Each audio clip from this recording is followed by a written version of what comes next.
Bismillah ar-Rahman ar-Rahim. Assalamu alaikum wa rahmatullahi wa barakatuh. We welcome you this evening. It's just gone 7 p.m. We welcome you to Wednesday night with Inayet Wadee. And this evening, once again, we are focusing on Palestine as we have been doing in the last 2 weeks, where we looked at intellectually how do we see the struggle of the Palestinian people. Last week, we spoke to women and we spoke about looking at Palestine from a woman's perspective. Now, in South Africa, we are fortunate. We are fortunate in a sense that as far as solidarity goes with the people of Palestine and the struggle for Palestine, we are fortunate for many, many years. We've had a number of organizations, and these organizations are doing sterling work, not only in creating awareness, but taking the Palestinian struggle further in terms of lobbying, in terms of reaching out to broader society, to civil society, to governments, to politicians, and also to the likes of trade unions. Now, the latest round of atrocities that have been committed by the Zionist regime has created hype right across the entire world. We've seen the tide turning. We've seen waves of protest right across the entire world. We've seen outrage. We've seen the outcry. And the key question here is there is momentum, and there has been momentum that has been building as a result of the latest developments. The key question tonight, and this is the purpose of the discussion, is with the momentum that has been maintained, and how do we continue, firstly, maintaining this momentum in solidarity with the struggle of the people of Palestine, but also in terms of looking at ourselves, looking at solidarity organizations across the country and also in other parts around the world. Strategically, where do we go from here? Because the ultimate objective is to reach out and to work for the freedom of Palestine. Now, we have assembled a panel, and we are thankful. We are thankful to the panel tonight because we've got all the major Palestinian solidarity organizations who are represented on a single platform this evening. And we are going to be joined shortly by Yunus Ali, I believe, with the Al-Quds Foundation. But we also have got Roshan Dadu, who is representing the SABDS coalition, Naazim Adam, Palestine Solidarity Alliance. We've got Nesli Limbada, Young Hearts for Palestine out of Port Elizabeth. We've got Muhammed Desai, Africa for Palestine, William Shoki, Palestine Solidarity Committee. And we are also joined by Nabila Khan this evening, who is going to join us initially, and she is representing Youth for Palestine. Later on, we'll be joined by Hassan, Noor, Muhammed. To all the panelists out there, Assalamu alaikum, good evening, and welcome to you. Wa alaikum salam wa rahmatullahi wa barakatuh. And good evening to each and everyone in the panel. Well, it's just wonderful having such a huge panel with me this evening. And we are obviously going to go around firstly, just to allow you to introduce yourselves and your organizations briefly before we actually get into the topic. And I'm going to go around, and I see at the top of the screen, I've got Roshan Dadu, who is featuring right at the top there. So Roshan, if you could just introduce yourself and also a brief overview as far as the SABDS coalition goes. Thank you, and thank you very much for inviting us. I think it's a very important discussion we're going to have this evening. My name's Roshan Dadu from the South African BDS coalition. The coalition came about at the request of the Palestinian BNC, the BDS National Committee based in Ramallah, which requested South African organizations, given the importance they place on South African solidarity, the Palestinian committee that initially made the call for boycott, divestment and sanctions, to come together. And I think that's important. The coalition, it's in the title. It's coming together of different organizations that appeal to different constituencies, that maybe have different views on various things, but we can come together, and we've shown that working together as a coalition, we've strengthened our solidarity here in South Africa. The BNC then informed us that they were disaffiliating the former BDSSA. They said it was because they failed to reach a mediation that was undertaken by Chief Mandla Mandela and Comrade Shireen Usdin around allegations of sexual harassment against the then director, Muhammed Desai. And they had failed to, in their opinion, they had failed to conclude this matter satisfactorily, and they requested a number of organizations. Initially, I think it was PSC and PSA and SAJFP to come together and form a coalition. We officially launched in November last year on the International Day of Solidarity with Palestinian people. We'd previously been functioning as an interim committee just to get us going, to start to look at how we were going to establish the coalition. And I think since then we've brought together such a wide range of South Africans into the coalition, and we'll say a lot more about what we've been doing going forward. And I'm sure the other. Thank you for that, Roshan. Yes, obviously, in the interest of time, I'm actually going to ask you people all to be quite brief in terms of your introductions, because we've got a lot of ground to cover this evening. Yunus Ali. Yeah, assalamu alaikum wa rahmatullah, and good evening to each and everyone on the panel. I'm Yunus Ali, coordinator for the Al-Quds Foundation and MGC in Cape Town, and also a trustee of the Al-Quds Foundation, SA. The Al-Quds Foundation has 15 offices throughout the world. So yes, our head office is in Beirut, and we take directions and initiatives from Beirut's office. So yes, I want to just ledge on what the sister was saying. I think if we want to go forward tonight and we want to really achieve what we want to achieve, while this panel is called all together tonight, I will say all the differences that there is, please just leave it aside and let's focus on the way forward. And to slander one another and to, I think all these organizations need to work together as a unit. If we want to really achieve what we want to achieve for the Palestinians, we need to put our difference aside yesterday and work strongly together. Well, thank you for that, Haji Yunus. Muhammed Desai, next online. Muhammed, assalamu alaikum. Walaikum salam wa rahmatullahi wa barakatuh. Jazakallah so much for hosting this important program, this important event. I think that for we as Africa for Palestine, we're gathering here today in the spirit of Maulana Hassan Hendricks. We're gathering here in the spirit of Uncle Ibrahim Gangat. We're gathering here in the spirit of Dennis Goldberg, of Ahmed Kathrada, and of our forefathers, not only in our own struggle against South African apartheid, but also who laid the foundations and the basis for the work that we are merely carrying on with. We as Africa for Palestine are absolutely thrilled by the kind of enthusiasm that we saw emanating from social media through to the various civil society actions taken on by organizations, but also by individuals and activists and community members. And we really want to commend every single community from Cape Town through to Toyando, to Durban, to Johannesburg and elsewhere. Communities have really owned the struggle, and that is where the struggle for a free Palestine should be, in the hands of the people. And so we really feel that there has been a massive shift in South Africa, but also around the world. And we also have seen this, for example, in this massive protest march organized by the Al-Quds Foundation and the MJC in Cape Town just a few weeks ago, where it wasn't just one political party, but it was a multi-party protest. We had the representation from the ANC, the EFF, UDM, the Good Party, the Al-Jamaa Party, and various others that came together under one single banner, and that is calling for an end to Israel's apartheid regime and for a free Palestine. Nazli Limbad, if you could just unmute, please.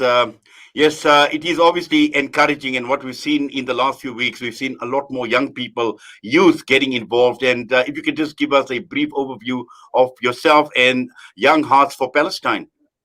Assalamu alaikum. My name is Nazli, and I'm here on behalf of Young Hearts for Palestine. We are a relatively new organization. We started about a year ago here in the Gqeberha, Port Elizabeth area. And we also have two members, Zahra and Nikki, who are in the Grahamstown area. We've organized probably about 4 to 5 protests so far. Our last 2 were a bit bigger because obviously the momentum has grown in the area.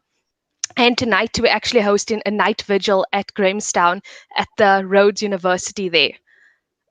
So we are still growing with the help of bigger organizations that are mentoring us, namely Africa for Palestine. They've been mentoring us in the last few weeks, and it's really helped us grow and show us how to work as an organization. Shukran for that, Nazli and Naazim Adam, Palestine Solidarity Alliance. Assalamu alaikum wa rahmatullahi wa barakatuh. Inayet, good to be with you again on Islam Media.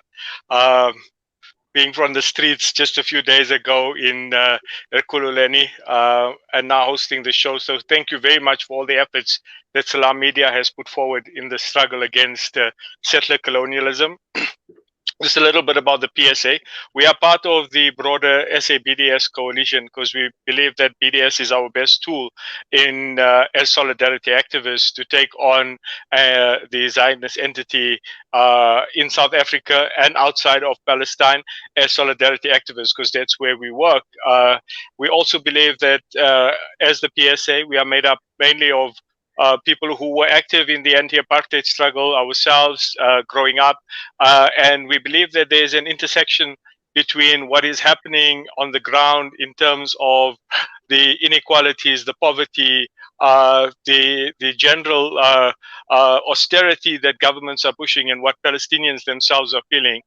So as the PSA, we work in South Africa as well. We do a lot of work in our local communities with informal settlements and the poverty alleviation. But we're also very active in the Palestinian front.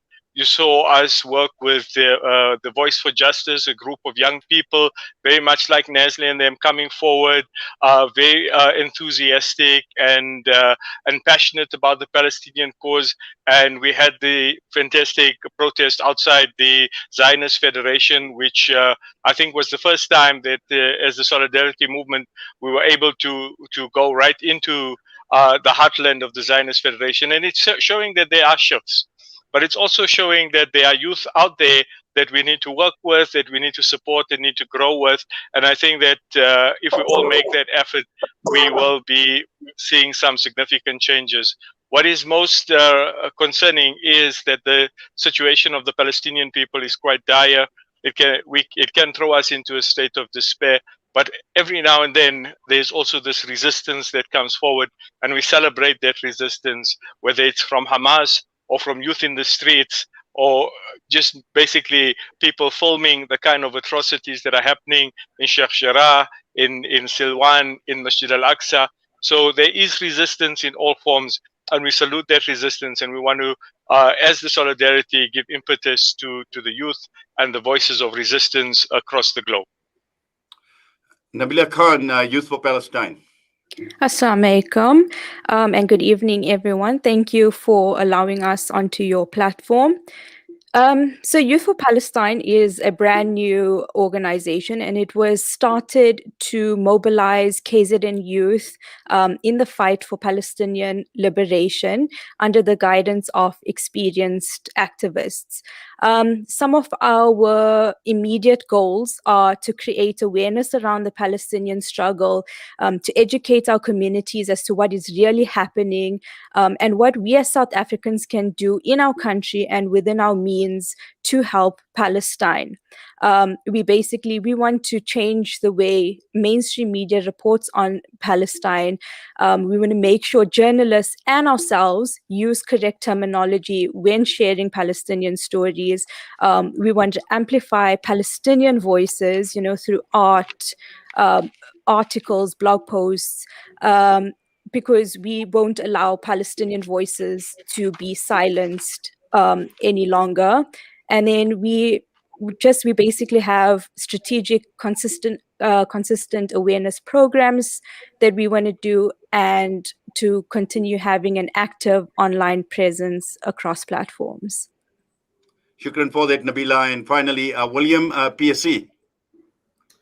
Thank you very much, Inayet, and I'm pleased to have the opportunity to participate in this discussion. My name is William Shoki. I'm from the PSC, particularly the PSC at the University of the Witwatersrand. And of course, from my standpoint, operating in a student group for students, our main aim as an organization is to spread Palestinian solidarity across South Africa's university campuses. We are affiliated to the South African BDS coalition and believe that a nationwide coordinated effort amongst grassroots organizations is what we have to prioritize. And university campuses and all spheres of education are, of course, key sites for us to advance Palestinian solidarity. Universities throughout history have been hotbeds of dissent. They've protested against injustice, all injustices, whether it's injustice in Palestine or injustice at home, oppression against women, sexual minorities. Some of our comrades today attended a pride march at Wits University. So we, I think, are part of a generation of young people who are especially showing how connected the Palestinian liberation struggle is to all struggles for injustice being waged across the globe and locally. And we believe that advancing the liberation of the Palestinian people advances the liberation of all of humanity. And we look forward to discussing what comes next in our struggle. Well, thank you for that, William. Roshan, now just to start off and looking at where we are as solidarity organizations in South Africa and looking at the Palestinian people as well, where we speak to people from Palestine all the time here on Salam Media. They look up to South Africa. They look up to South Africa as a bastion of democracy. They look at our struggle in the past. They take many lessons from our struggles in the past. So they do hold South Africa in high regard as far as the struggle for a free Palestine goes.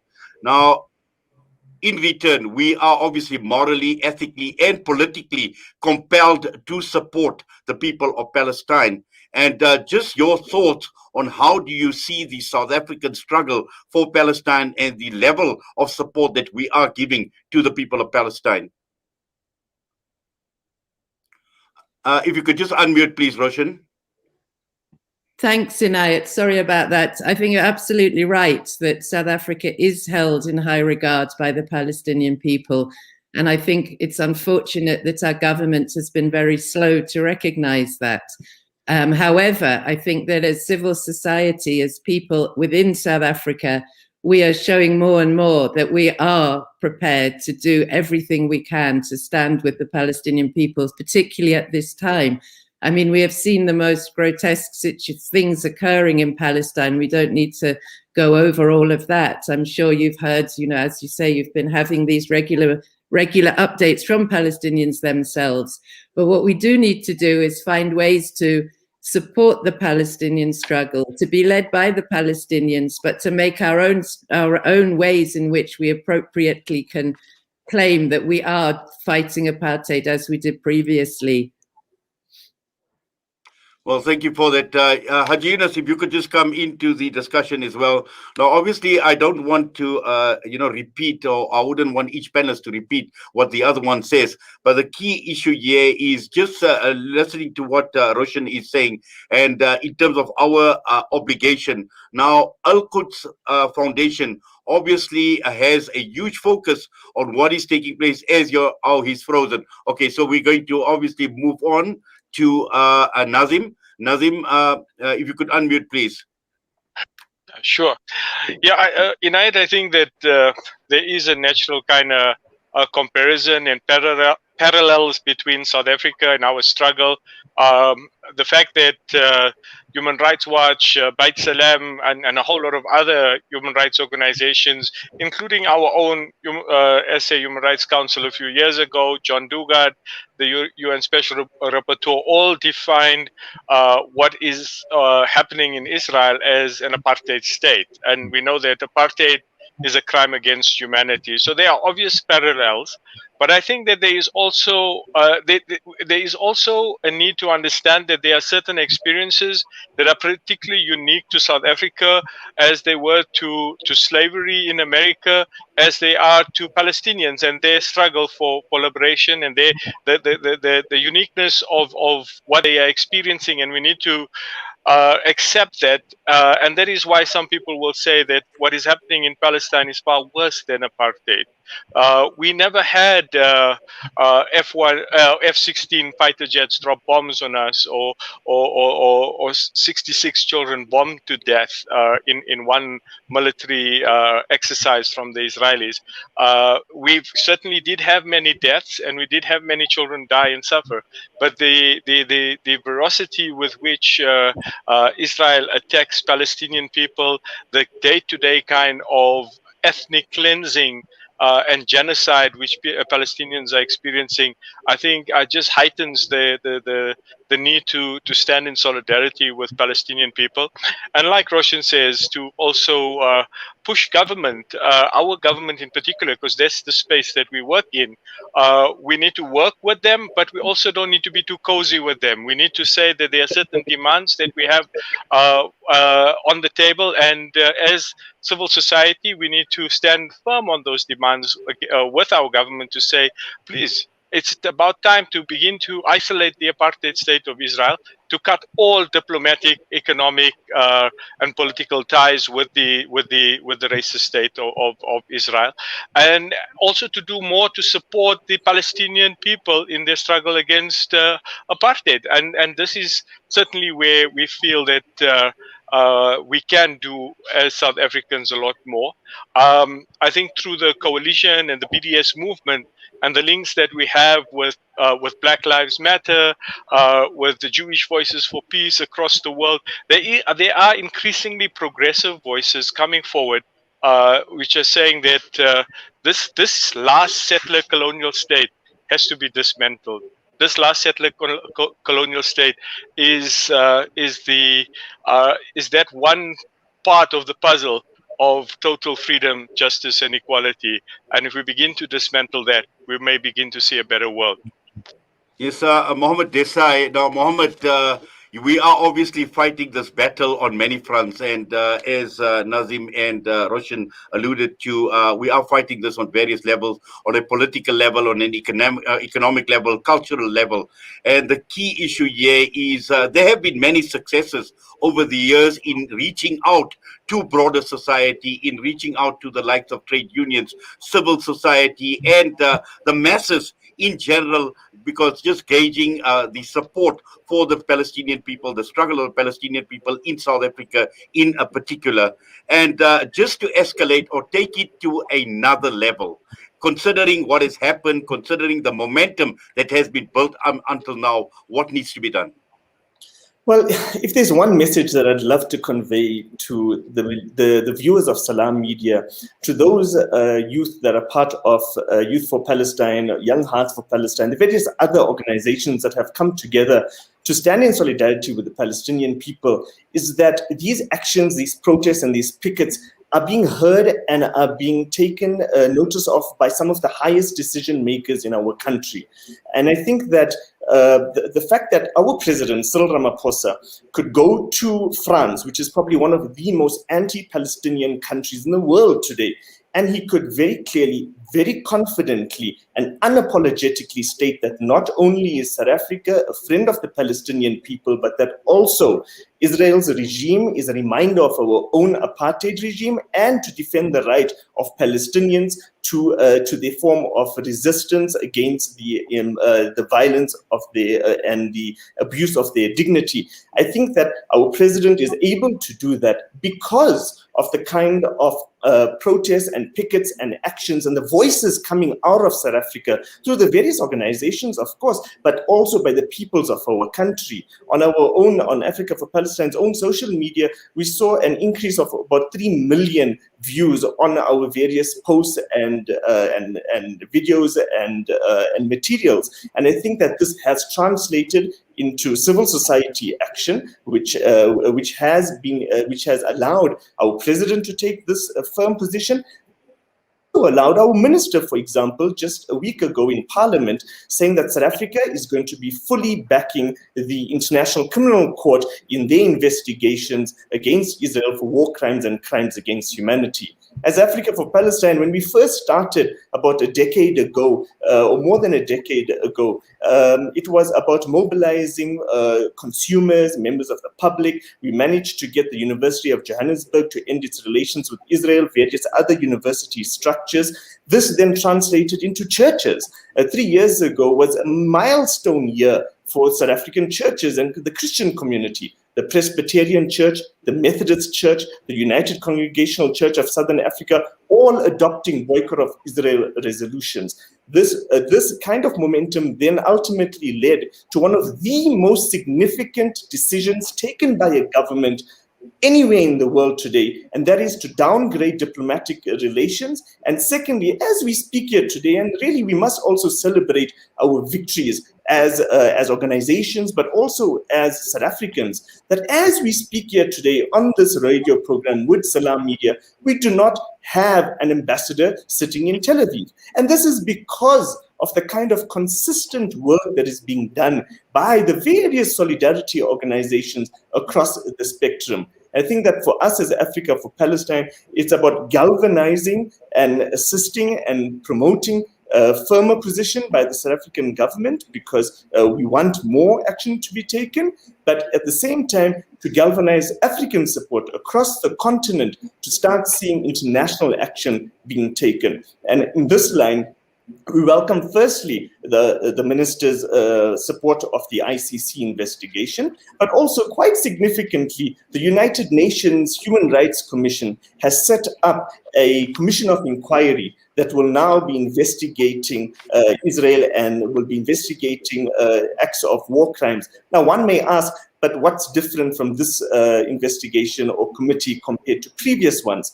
Well, I think what's different and what's significant and what's precedent-setting is the framing of the current investigation. And one of the lines in this commission's mandate is to look into maximizing prosecutions for war crimes and crimes against humanity. And so we've seen the vocal support of Palestinian Solidarity activists being translated not only into our own state here in South Africa, but also into some of the highest structures in the world.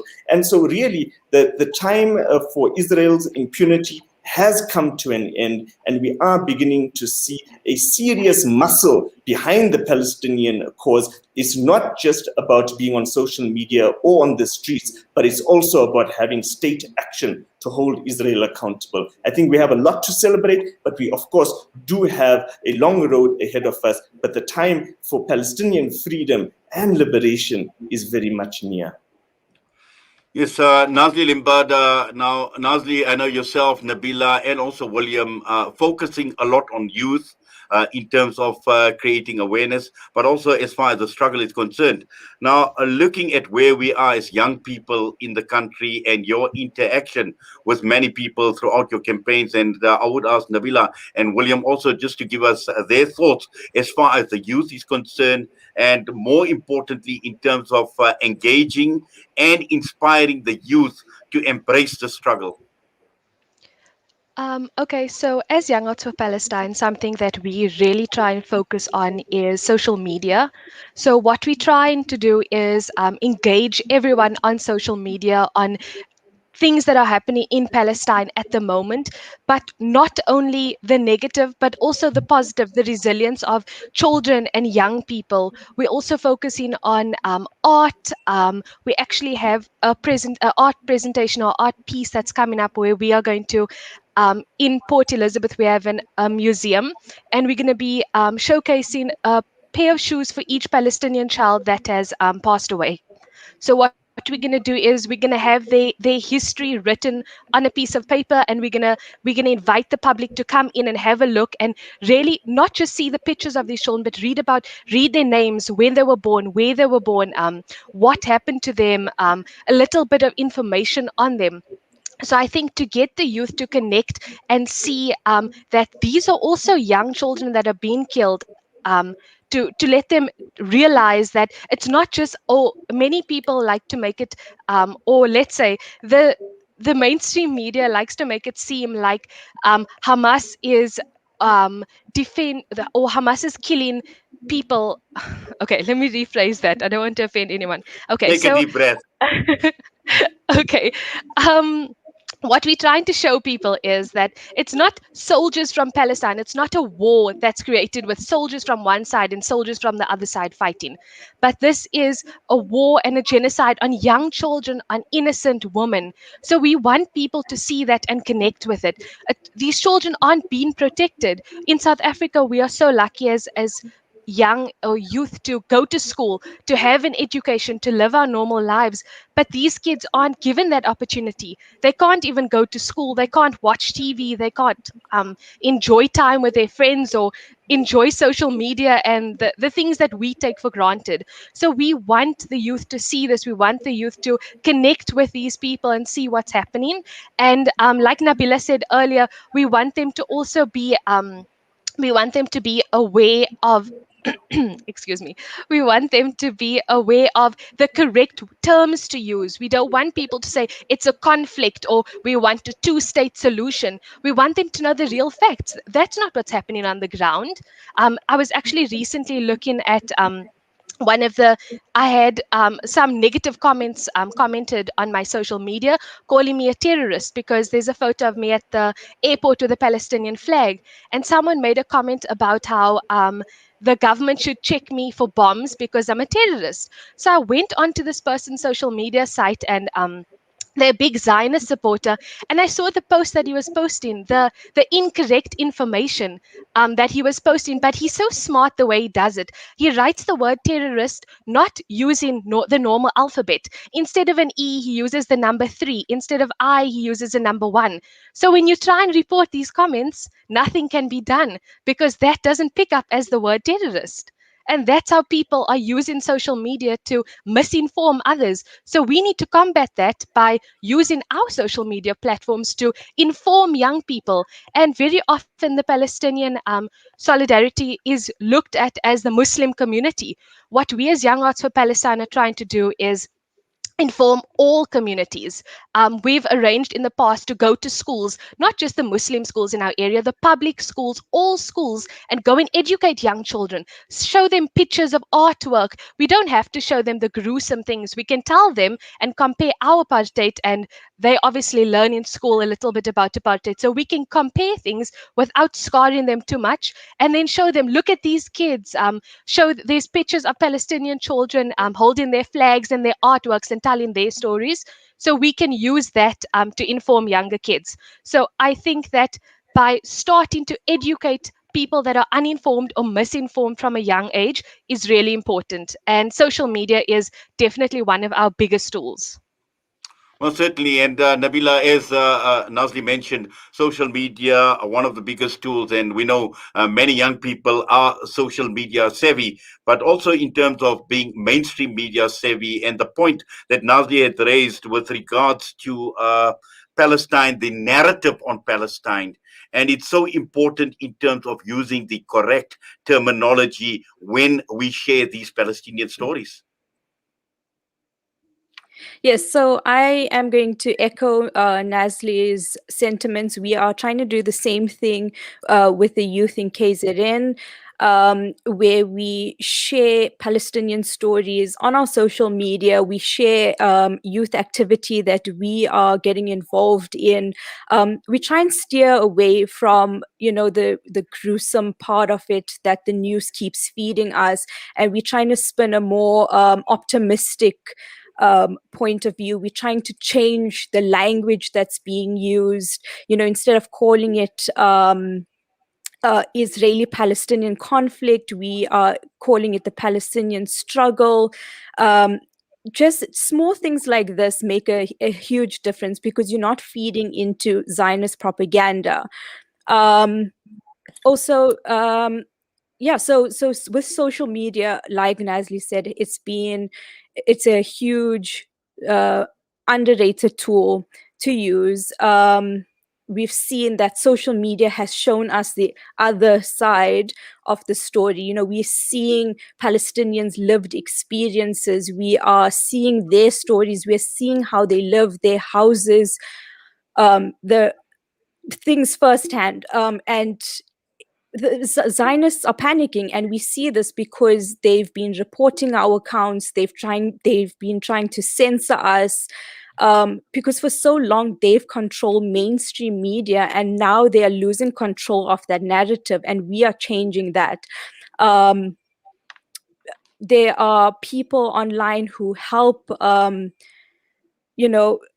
Palestinians globally, activists globally, creating content around the clock, breaking down the Palestinian struggle in simple terms, using graphics, videos, jingles, just making it easier for people to understand and really see what's going on. Social media experts have come on board and share tips on how to beat the online censorship, how you can find a way to beat the algorithm so that your posts and your voice is still being seen and heard. So besides online activism, the youth in KZN have also taken to the streets. We've done quite a successful light projection campaign that we've started, where we just take the Palestinian flag and project it onto iconic South African statues and monuments. And we just post these pictures online, and we've seen like our projection on the Mhlanga lighthouse went viral. It sparks conversation online. It allows you the opportunity to engage with people who don't know the true story. It allows you to teach people things. So we actually had an Israeli model who got really upset about this live projection, and she engaged with one of our members, and she was like, look, people need to know both sides of the story. Like, why is only the Palestinian flag allowed? And we engaged in conversation with her. We had a discussion, and at the end it was like a peaceful parting. Yes, I think Nabila has frozen, and William, to bring you into the discussion now, looking at universities. And we know in the past, universities have always been at the forefront of the struggle, talking against injustice, talking against oppression. And I think many universities in the past, we've seen huge protests in the past. And as Nazli mentioned about the vigil that's taking place, Wits University itself had undertaken this vigil, and looking at university students, because this is where leadership, this is where we're looking at new leaders are born. This is where we talk about grooming leaders, and particularly in terms of creating awareness about these injustices, and building on the leadership potential that we have in this country to take the struggle forward.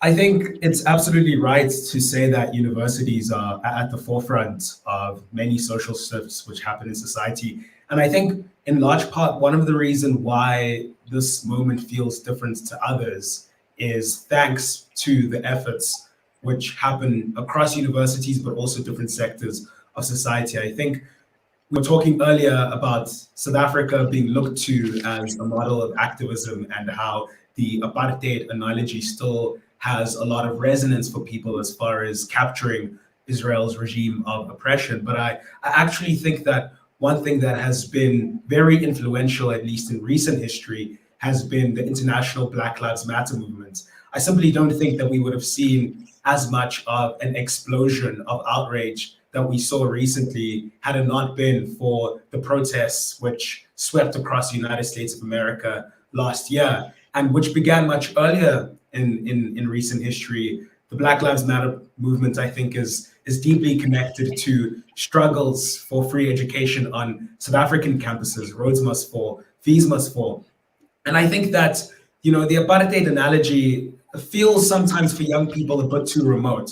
We didn't live through apartheid. A lot of us are quote unquote born frees. We don't have direct firsthand experience of that. But I think that the language which is starting to emerge to frame and understand these struggles, the way in which consciousness is starting to be affected, is one in which I think it emphasizes first and foremost the interconnectedness of ongoing struggles in the world right now. So connecting it with the struggle for racial injustice that African Americans face, the struggle for economic equality that Black working class South Africans fight for, the struggle for gender justice across the world. You know, there's this turn of phrase which is going around, which I think is all true, which is saying that the Palestinian liberation issue isn't just an issue that, as Nazili said, concerns only Muslims, or it isn't just a national liberation struggle, but it's a feminist struggle, it's a racial justice struggle, a land rights struggle, and so on and so forth.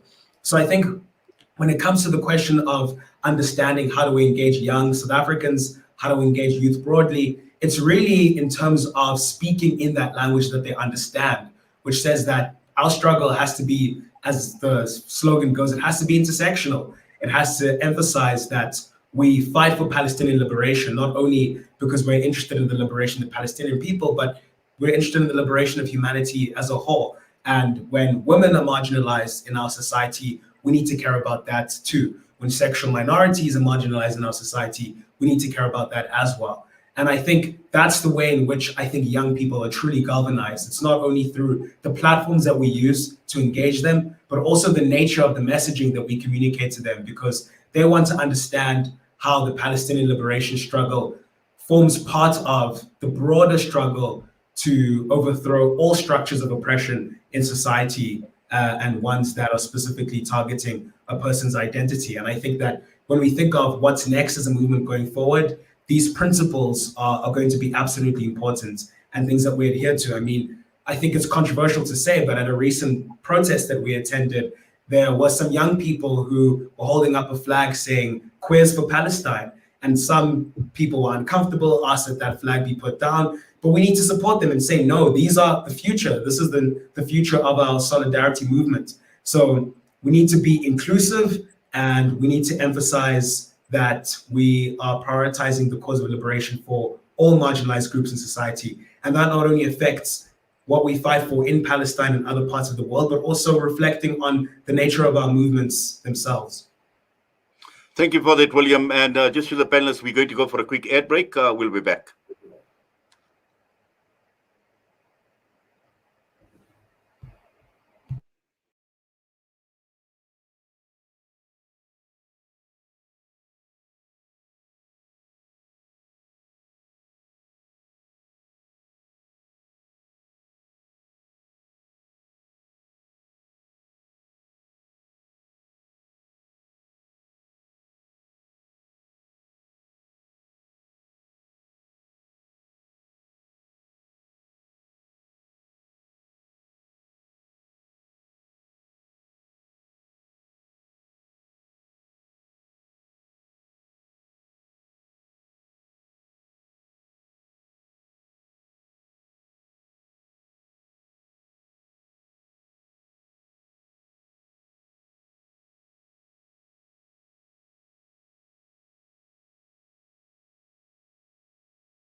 Listen to Salam Media.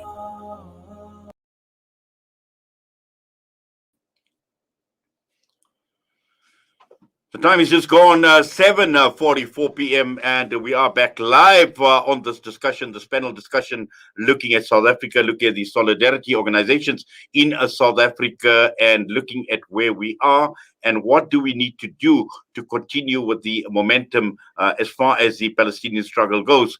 Now, I have noticed that Youth for Palestine, Hassan Noor Muhammed, I think he's just landed actually. He was on the plane and he's just landed. I'm glad, Hassan, you're able to join us. Assalamu alaikum. Wa alaikum salam. It's a pleasure to be on, especially with such an esteemed panel. Well, certainly, in fact, it's wonderful that, we have this panel assembled. And for me, each organization and each of the panelists that we've got here, obviously unique in a sense that, each has got a major contribution to make in the struggle that has been ongoing for decades. Looking at where we are at this point in time, Hassan, and after what we've seen, what has happened in the last month or so, the momentum that has been built. Now, I know Nabila has been talking about, an active online presence. Now, this is where we need to look at ourselves strategically in terms of, how do we maintain or how do we sustain this active online presence across all platforms and, more importantly, to be consistent in our actions. From outside, the key thing to note is that in any effort, there's always going to be some sort of fatigue. And to keep this momentum going, we need to be innovative in our ideas. And Alhamdulillah, the youth are up to this challenge, because there are many mediums that we can use to create the awareness. And with the Youth for Palestine movement itself, is because it's no ownership in terms of a hierarchy, we've got a structure so that each little group has an idea that's deployed and continues that momentum all the way through. But the main focus has to be rebuttals on platforms like Twitter and things like that, where we seem to as a Palestinian movement, we lack the oomph and the power that is against us. But if what's happened in the last since Ramadan is any indication, social media is the means by which we will tip the tide. Shukran for that, Hassan. And Roshan, just to come back to you now. Now, obviously, I think William raised a very, very important point. And, talking about the Palestinian struggle, and when one looks at what is happening around the world, and he spoke about Black Lives Matter, we know gender violence, all these things, racism, these are all problems, inequality in every way. These are problems right across the world. And when one looks at Palestine, in fact, each and every aspect that William speaks about, whether it's gender violence, whether we're talking about racism, apartheid, Palestinians suffer this on a day-to-day basis, and they've been suffering for well over 70 years. Now, look at governments individually. They obviously understand that these are problems within their own countries, within their own society. And we've seen what Black Lives Matter has done. We see our own government talking about gender violence. We're talking about legislation in terms of countering and addressing the problem of gender violence. Now, this is where we need to be strong enough. We need to lobby our governments, saying that, you recognize that this is a problem in your own countries, but this has been the problem for the last 70 odd years in Palestine. And in terms of, taking up a stronger position as far as our government is concerned, in terms of our lobby efforts, so that they recognize that this is a huge problem, this is a massive problem.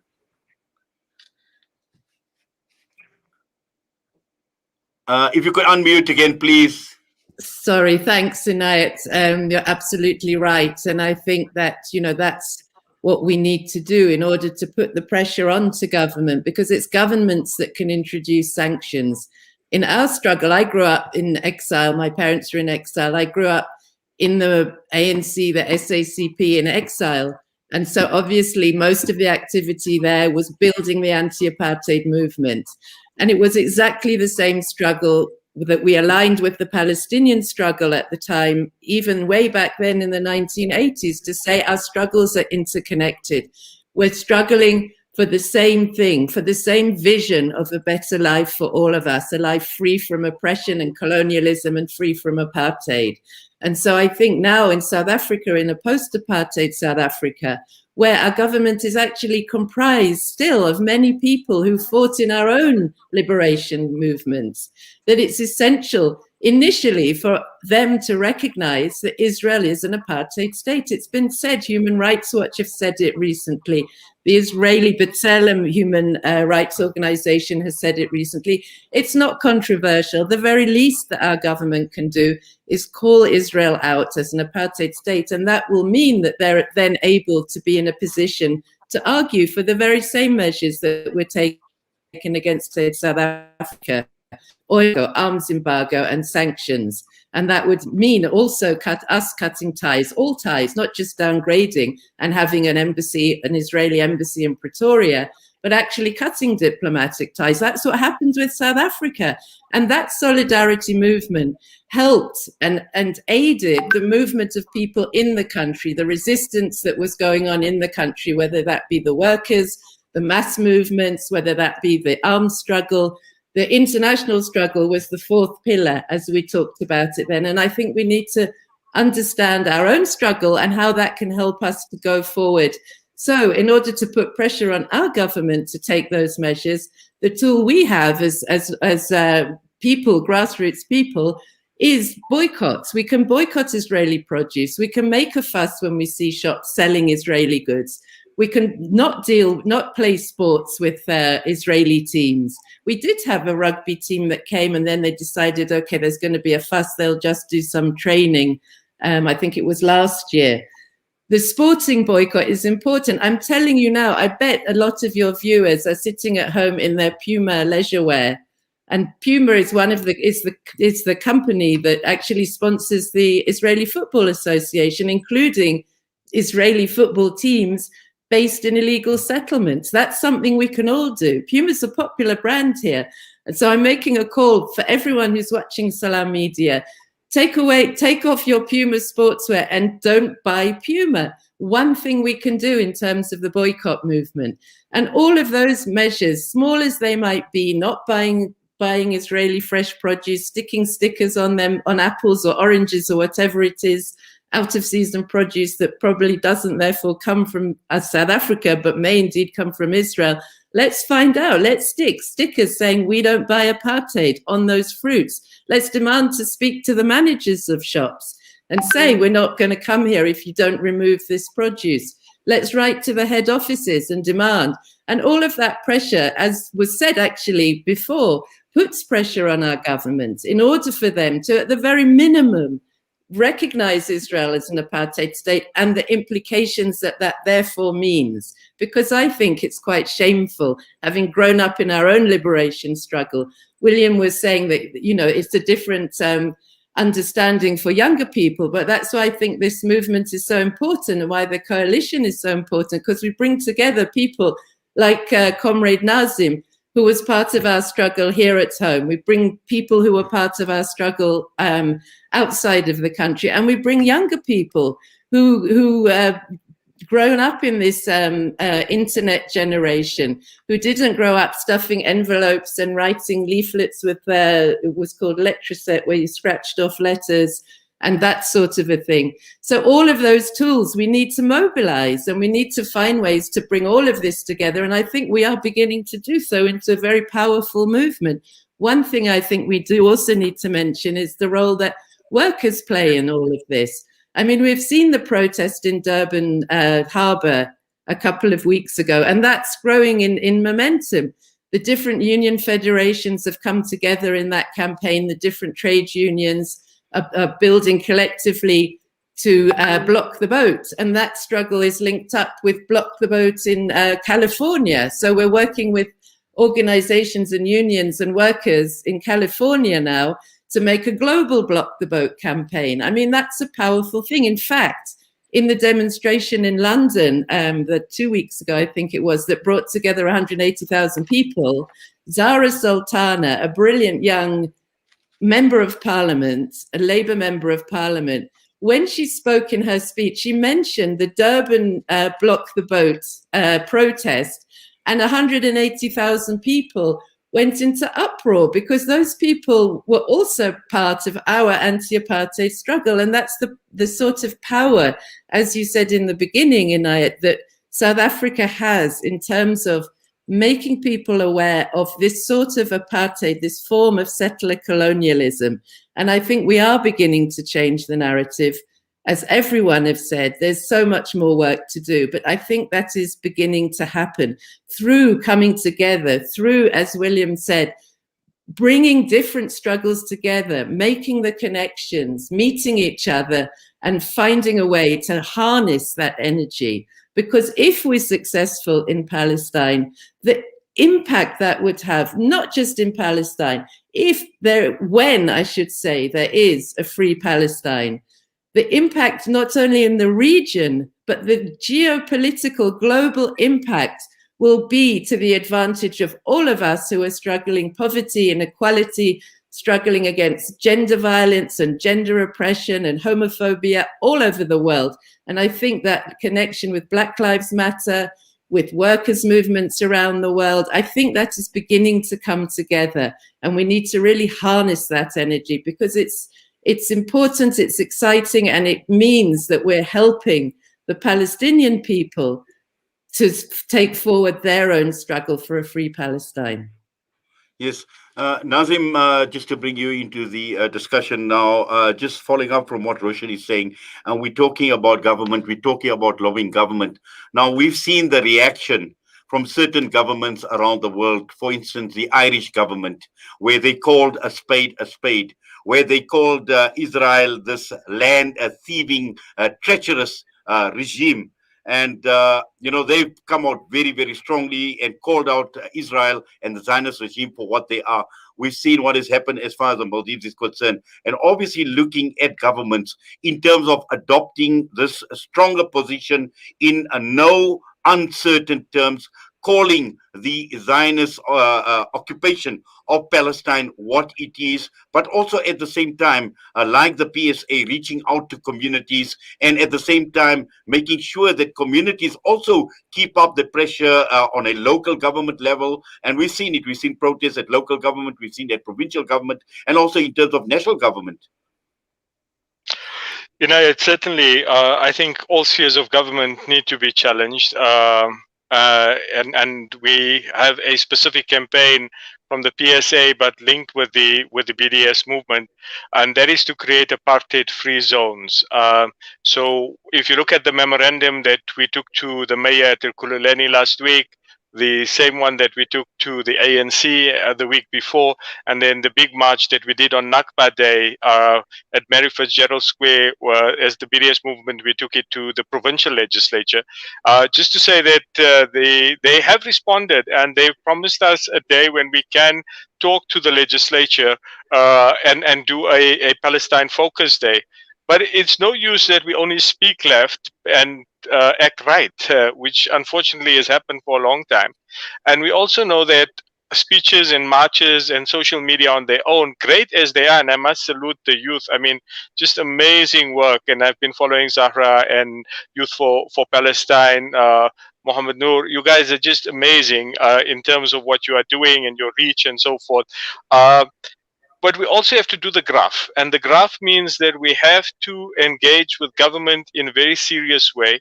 And I can tell you that through the BNC, and Roshan has been active with that, and a few other comrades in the BDS movement, working with our colleagues and our comrades in the United Nations and so forth. I see that we have a fantastic move. South Africa is hosting a side panel next week around apartheid. So there are positive moves in Inayet from our foreign affairs, and for the first time, and that is coming down to the graph that's happening, the formal kind of meetings, engagement. We have met with the Minister Naledi Pandor, very cordial, very positive moves, but like most things in government, they move slowly. And now we're following that up because we've got to keep pushing those boundaries. For one, South Africa has not yet ratified the UN Convention Against Apartheid, which is critical if we're going to get our government to move against any form of apartheid, whether in Israel or wherever else. And so we just heard about 2 weeks ago that the cabinet has approved this and they will ratify it. It's just got to go to parliament. So that's a positive move. And that's the kind of graft that happens behind the scenes that many people don't see. The letter writing that still continues, the emails, the correspondence, the lobbying that we need to do and build on.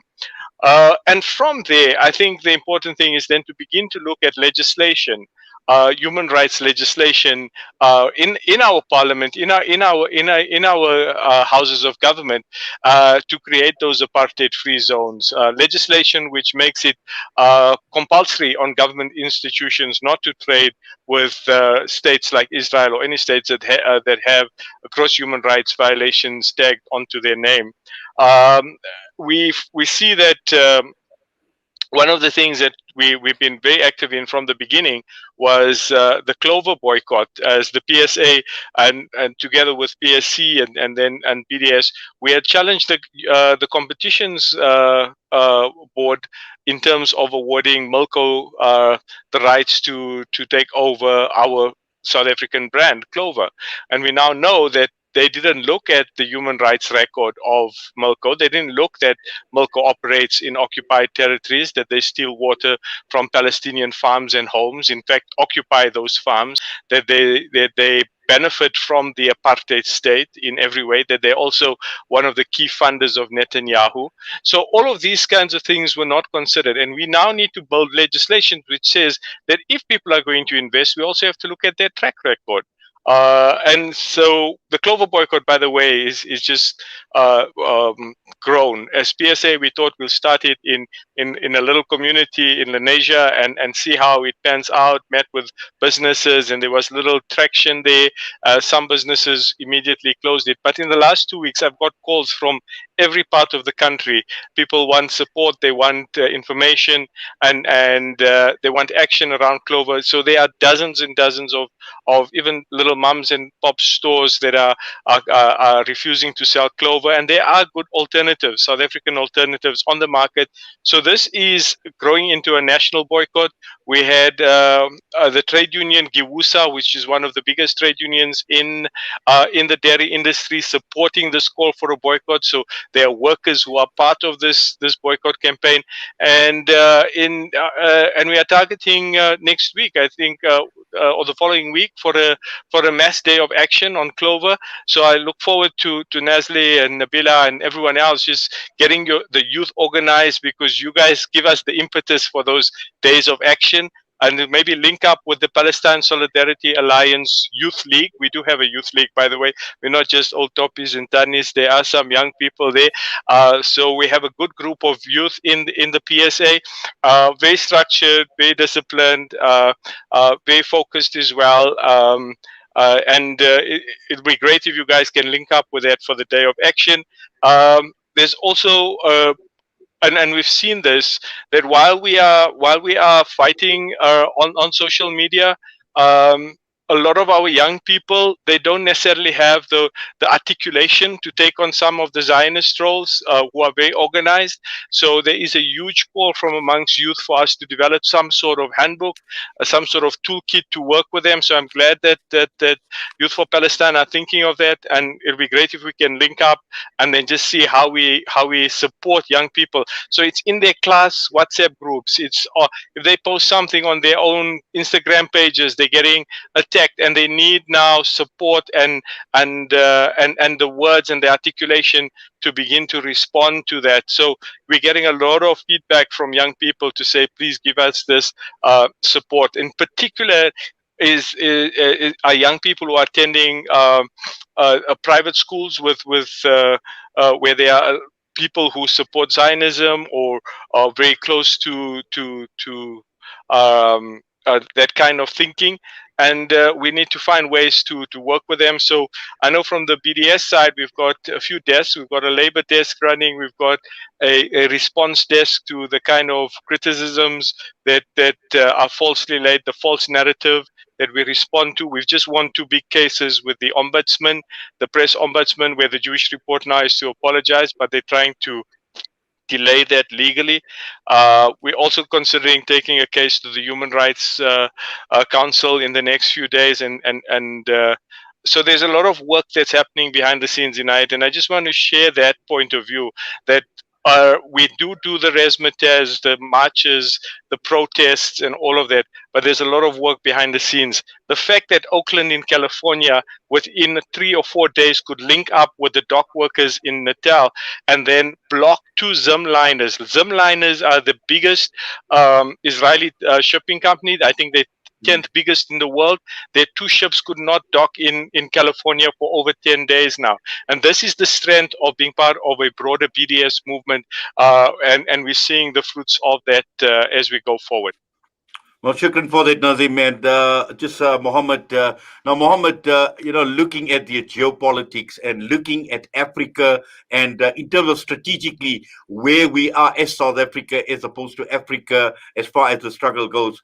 Now, we know that, Israel obviously trying to have a lot of influence on the African continent. We know a country like Egypt is sympathetic to the Israeli cause. They've made inroads in terms of Morocco, Sudan, signing those deals with Israel last year when Donald Trump was the president of the country. Now, clearly, there are certain signals, there are certain danger signals that we need to be aware of.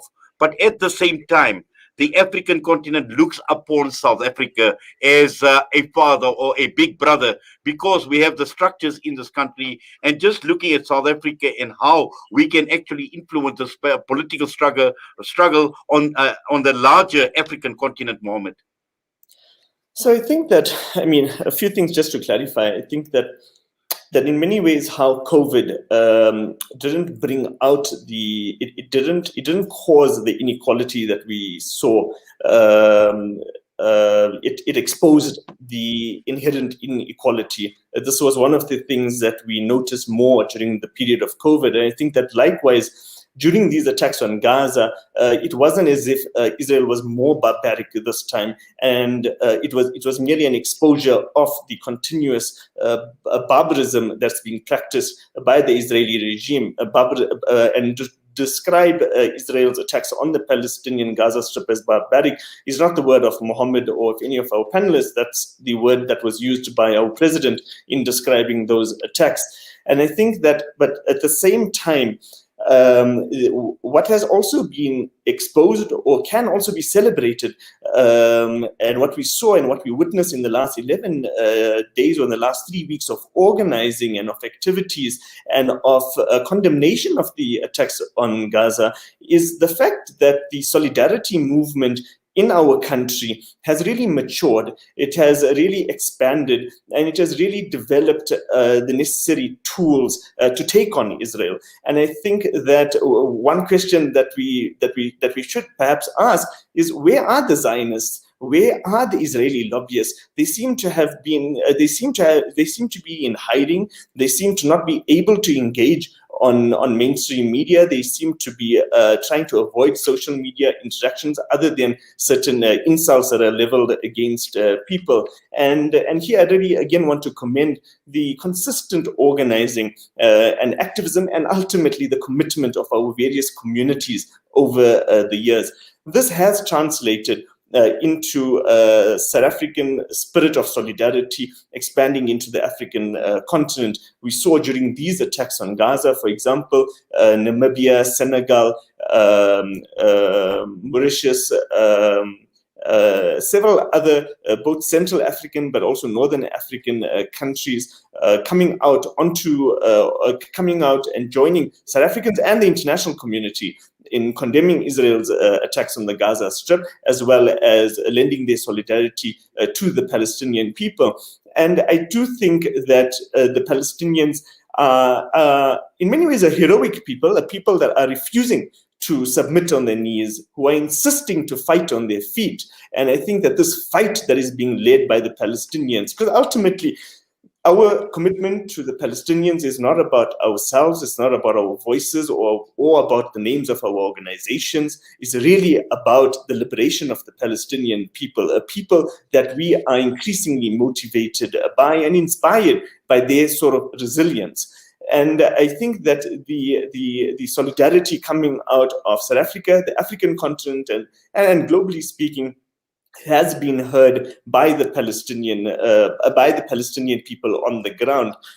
We received a message, for example, through one of our social media platforms, I think it was Instagram, where a Palestinian wrote saying, I've never been on social media before, but during the attacks on Gaza, I opened an account.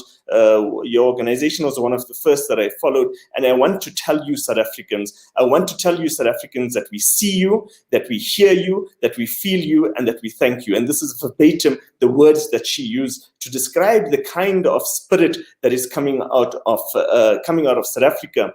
Now, beyond spirit and beyond public condemnation from both South Africa and the African continent, I think we also must celebrate the fact that the tide has turned. For example, this one individual in Polokwane who puts out a pro-Israel banner on his Facebook page, the Polokwane community rose up because they have been equipped, because they are confident on the issue of Palestine. And this person, within a few hours, removed this pro-Israeli statement, recognizing that it was an incorrect position to hold. I really think that the public discourse has changed. There are certain supermarkets in the Eastern Cape as well as in KZN, for example, that have ended their contracts and their sourcing of products from certain companies that are linked to Israel. There are certain hardware stores that we have most recently been given information about how at least 8 to 12 million rands worth of contracts have been cancelled with companies that are involved with Israel and with the Israeli regime. And this is creating the kind of momentum that is pushing into the African continent, because we do know that when South Africa speaks, for the right or for the wrong reasons, but when South Africa speaks, that a lot of the international community, specifically and particularly on the issue of Palestine, the international community is watching, the international community is listening, and the international community is taking its direction. So I do think that the momentum coming out of South Africa has begun already to play a role on the African continent. We know, for example, just 2 or 3 years ago, there was a major Israel conference planned to take place in Togo. But because of successful lobbying and engagement with our government and other African countries, that entire conference, which was going to be addressed by Benjamin Netanyahu, was completely scrapped. So whilst the Israeli regime is making inroads into the African continent, or rather, let me rephrase that, they are trying to make inroads into the African continent, there is also a resilience amongst our own African countries that have come from a history of anti-colonialism, that have come from a history of struggle and of solidarity. And I think that spirit is what is pushing back in many ways the Israeli attempts into the African continent. The last thing is that one of the shifts that we've seen, I think, in the discourse in South Africa, most definitely, but also internationally, is that we no more seeing the Palestinians as victims or as charity cases. There's one story, for example, that moved me into joining the Palestine Solidarity movement many years ago when I spent time in Jerusalem. And that is the story that was documented by the Israeli Committee Against House Demolitions. And this organization had interviewed a Palestinian mother, a grandmother, whose house was just demolished. And aid workers went up to her wanting to assist her with medical supplies and food and shelter for the evening. And she chased them away. This grandmother chased the aid workers away. And much later, the Israeli Committee Against House Demolitions, an NGO, approached her to ask her, but why? Why did you chase away the aid workers, this sort of humanitarian assistance? And she responded that Palestinians are not victims of a natural disaster like an earthquake or a tsunami. The root cause of their suffering, the root cause of their oppression is Israel's occupation and apartheid regime. And so this framing where we are not viewing the Palestinians as simply as charity cases, but as a heroic people that are asking for our solidarity and support it has come alive in our own country and on the African continent. And I think that this is probably one of the most significant shifts, other than the shifts that we see in media, social media, in various other spaces. I think that the shift of looking again as the Palestinians, a people that once stood with us and gave us military training, financial resources, and various other forms of support. I think that this shift is probably one of the most significant ones amongst our own people and our own community. Well, certainly, and I think very, very important in terms of what you're saying, and a lot of food for thought. Nazli Limbada, just to bring you into the discussion now, I think long gone are the days when people looked at this Palestinian struggle as a Muslim-Jewish struggle. And as people are embracing the struggle, this is a struggle for humanity. This is a struggle against injustice and oppression. And looking at young organizations like yourself, Young Hearts for Palestine, and not only reaching out to the Muslim community, reaching out to youth from other backgrounds, from other cultural backgrounds, from other religious denominations, what sort of progress or what sort of interaction is there? Well, from our side, there's lots of different interaction. Most of it with younger kids, we focus on the storytelling, telling them about how different the life of Palestinian children is. Not only like the negative difference, but also the difference as in we tell them about how they don't have school and how they don't get to live their lives, or they don't get to spend time with their families like we do. But then we tell them about the positive sides, how resilient these children are, and how they're not scared of these military trucks, or they're not scared of the armies, how they throw stones and they stand up for what they believe in. So with younger kids, we speak about that. With older kids, we try and obviously we're a little bit more, we speak to them a little bit more openly. We tell them about the fighting that the kids do and how they can't. Recently in the news, there was a child that was, I think he was arrested for flying a Palestinian kite or a Palestinian flag. That's something that we would speak about, how the innocence, they just want to fly a kite and they stop from doing that. And I think that that's something that young children can relate to. So we speak about many different things. We speak about the artwork, poetry, and we tell them about that. We often, Zahra, one of our co-founders, she often speaks about, she does poetry. That's her major is drama at university. So she does some of the Palestinian poetry and she showcases that because her voice is very powerful in that. And the kids listen to that and they react to it. So that's something that we do with the schools. Well, with Yes. schools when we work with them, yeah.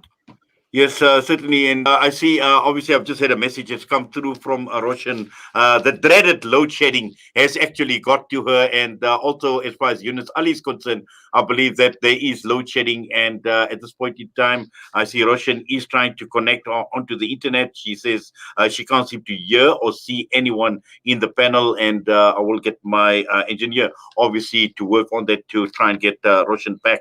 And coming through to you, Nabila, and just a similar question to what I asked Nazli, as far as making sure that, when we talk about activism, when we talk about youth activism and a cross-section of society, and just to look at it from your perspective, Youth for Palestine. Okay, so we obviously, because we are a new organization, we haven't got to the level that Youth Hearts for Palestine has yet. But, that's obviously something we want to do as well, where we engage the youth, the younger kids. But right now, I think our focus and the most important thing is to normalize talking about Palestine. There shouldn't be any more of this, this is too political, or this is such a controversial topic to talk about. No, we need to start engaging with our peers, our non-Muslim peers. This isn't just a religious issue. It's not a political issue. There's nothing political about it. It's a human rights issue. We need to be talking about it, talk about it in the workplace, and just support each other and know that you're going to have backup if you say something.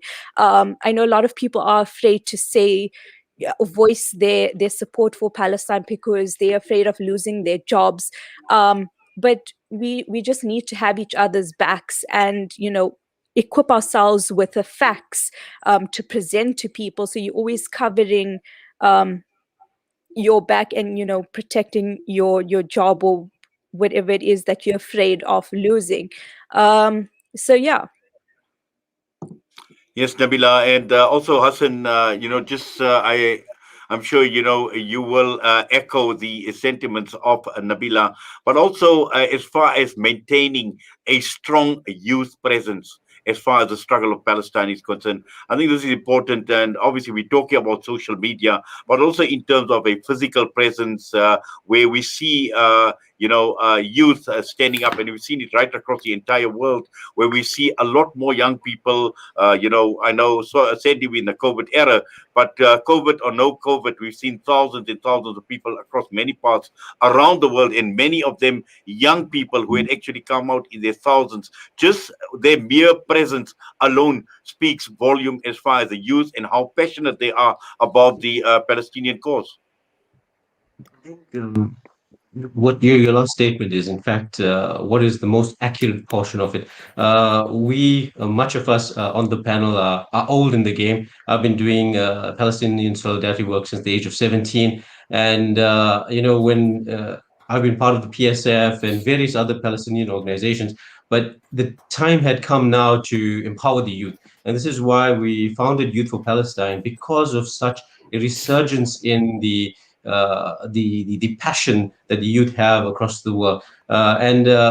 With what we have now, I mean, we're sitting at about 1,500 children nationally, and we've linked up with some kids in Gaza and the West Bank as well as in the UK, trying to connect them, to share ideas, and to enhance that platform. And I agree a lot with what Muhammed and Nizam were saying. That there's a lot of work that happens behind the scenes, but it's supplementary. The work on the ground, the stuff that the kids are doing, it feeds into assisting them in the background to make sure that these acts get passed, and that you can present these things to governmental organizations, because the voice is out of there, because there's so much of noise. And with the youth, alhamdulillah, they're very committed, and there is a host of activities they've got planned for, almost in a 3-month schedule, where we've got events happening at least every week, so that there's something major that will be always continuously in people's minds, as well as awareness campaigns. Quite earlier on, you spoke, or someone mentioned about an awareness booklet or something like that, so that we can cross the divide between it just being a Muslim and a Jewish cause. And these are the questions that have been asked. How do we answer these questions? So alhamdulillah, with the collaboration with various other members, Nazir Jamal as well, one of them, he's begun collating information so that it's more accessible, and we'll make this freely available to everybody, so that it can be shared across the platform. I think the best thing that I've seen from this is we're all moving with a unified voice. Despite our different approaches to the task at hand, the cause is Palestine. And with our own little bits and pieces, inshallah, Palestine will be free. Yes, and I'm not too sure. Well, I see Nazli says, in fact, no, not Nazli, Roshan says she keeps cutting in and out, and we are still going to try and get her. But just coming through to you, William. Now, William, as far as the Palestinian struggle goes in terms of the academia, and looking at the various universities, and we've seen some academics, we've seen some intellectuals obviously speak their mind, but students reaching out to the professors, to the academics at the various educational institutions. Just your thoughts?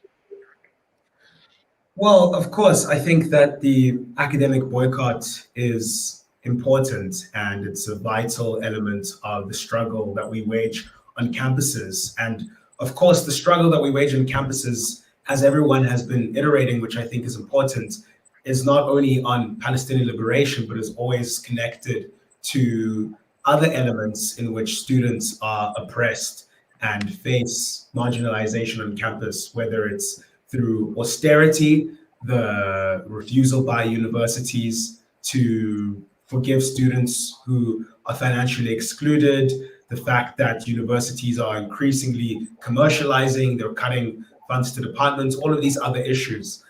So I think that, academic boycott is an important issue. I think that South African campuses, most notably the University of Cape Town, has tried to wage a successful academic boycott campaign. There are references to other efforts at the University of Johannesburg. And I think, to park that for now, I think what I want to touch on very briefly, I suppose, is to say that there's all this talk, which I think is important, about how we as a movement are coming to recognize the various ways in which our struggles are interconnected, and that the movement has matured to the point where people have recognition and acknowledgement of that. But I think that one thing that we also need to do is, as a result of our movement maturing, and as a result of, especially driven by young people, there being this consciousness of the fact that we have to be principled, that we have to condemn all forms of oppression, there's also a lot that we as a movement are maybe not so willing to confront. I just want to mention that there's been a fierce conversation happening in the comments about the fact of what happens when a figure in our solidarity movement is credibly accused of sexual harassment. How do we respond? How do we take those allegations seriously? I think, William, obviously, William, I need to stop you there. I know I've seen the comment myself as well, but I think the purpose, the purpose, I get your point, but I think the purpose of this thing, and I think I spelled it out very clearly to all the organizations, that we are looking at strategically where we are as organizations, what we are doing as organizations. This has to do with strategy.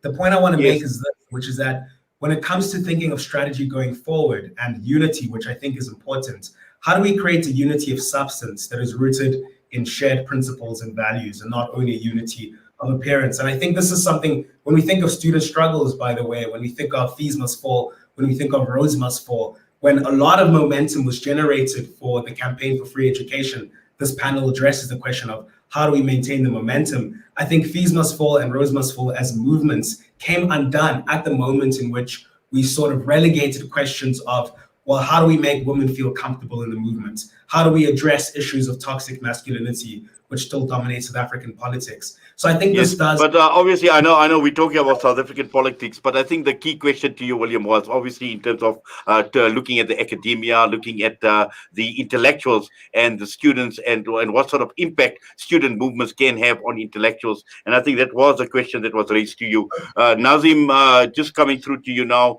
One issue, and we've seen it, government repeating it over and over again. We've seen many governments calling again, coming back to the two-state solution. We've seen our very own president, we've seen calls within our government also talking about the two-state solution. Now, we know it, I know it, you know it, and many people know it, that this is not an option, because what solidarity organizations are calling for is the one-state solution. That is the first thing, because the two-state solution, since it was proposed, has given just this added time to the Zionist entity to continue what it has been doing, grabbing a lot more land, grabbing villages, grabbing homes, and we've seen what has happened in Sheikh Jarrah and some of the other neighborhoods around Jerusalem lately. Inayet, thank you so much. Firstly, I think I just need to correct something and maybe just disagree with earlier speaker. I don't think that the Zionist movement is backing off. I think that they are very strategically moving in and taking key spaces in Africa and in our own society, and we cannot let our guard down. I subscribe to the famous Amilcar Cabral statement, tell no lies and claim no easy victories. I think that there are strong moves in Africa by the Zionist forces, especially around African governments, to normalize, very much like they've done with the Arab states, relations, even in our own representative to the AU, or was it the Pan-African Parliament? I can't remember this last week. They're talking of two equal sides, and that is part of the normalization that undermines the struggle for liberation. And we heard how Nestle and others spoke about language that is being used. That is where it starts. And there are people within South Africa, within our business sector, huge corporate people, there's people within government that are quite keen to move towards some sort of normalization. And they hide behind the story of a two-state solution, which is actually not a viable solution any longer. We know that when the BDS movement was formed in 2005, one of the key demands was the right of return. So this is an unquestionable demand of the Palestinian people to return to their lands, to return to their villages and to their homes. And so if that is to happen, we can't have that in a two-state solution, which our government for far too long has been punting. And they do this because they are embedded with the Fatah of the West Bank, with the Fatah of Abu Mazen, Mahmoud Abbas. So we need to begin to say that there are voices other than the Palestinian Authority that we need to engage with. And that's what I was saying earlier. We need our government to engage with the genuine resistors of apartheid. And this would be people from Gaza, people who challenge the false or the pseudo government of Mahmoud Abbas, and are fed up, as many youth are, of the situation on the ground where the PA just enhances their oppression every day. We know that last week there was a whole lot of arrests that were taking place. We must call this out. We must call all kinds of atrocities within the movement out, and that is our duty. And so the Palestinian Authority needs to be called out for the collaborative work with the apartheid state in many ways. And it's them that are driving this idea of a two-state because it gives them limited pseudo power and access to some of the little wealth that does exist there. We also understand there are dynamics on the ground. They do have support, but there are other voices, and many, many more voices are saying that the only solution is one democratic state for all.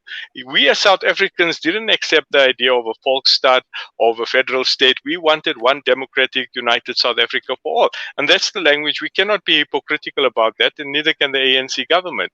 We wouldn't accept that kind of fragmented, less than a Bantustan a second state for Palestine.